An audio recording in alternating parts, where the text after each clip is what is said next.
गाउँको घडी।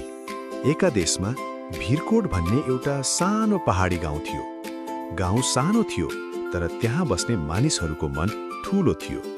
गाउँको बीचमा एउटा पुरानो घडी टाँगिएको थियो। सबैले त्यसलाई गाउँको घडी भन्थे। यो घडी साधारण थिएन, किनकि गाउँका मानिसहरू समय हेर्न मोबाइल होइन, यही घडीमा भर पर्थे। बिहान घडीले 7 बजाउँथ्यो, किसानहरू खेततिर लाग्थे।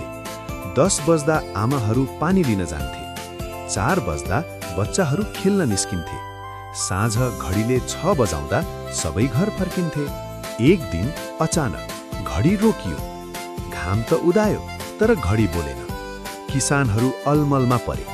आज काममा जाने कि नजाने? बच्चाहरूले सोधे, आज खेल्ने समय हो कि पढ्ने?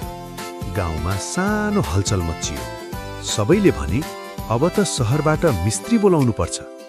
त्यही बेला गाउँकै कान्छो दीपक अगाडि आयो।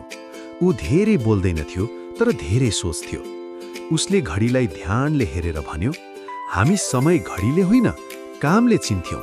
घडी त सम्झाउने मात्र हो। सबै चुप लागे। दीपकले फेरि भन्यो, हामी घाम हेरेर काम गरौँ। घाम उदाउँदा काम, घाम ढल्दा आराम। त्यस दिन किसानहरूले घाम हेरेर खेत गए। आमाहरूले छाया हेरेर पानी भरे। बच्चाहरूले काम सकेपछि खेल खेले। अचम्मको कुरा, सबै काम समयमै भयो। कोही पनि ढिला भएन। केही दिनपछि सहरबाट मिस्त्री आयो।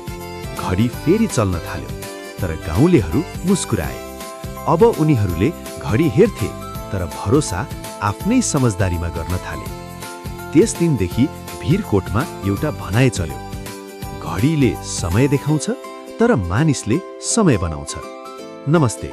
यदि तपाईलाई यो कथा मन पर्यो भने लाइक गर्नुहोस्, शेयर गर्नुहोस् र यस्तै नेपाली कथाहरूका लागि च्यानल सब्स्क्राइब गर्न नबिर्सनुहोला।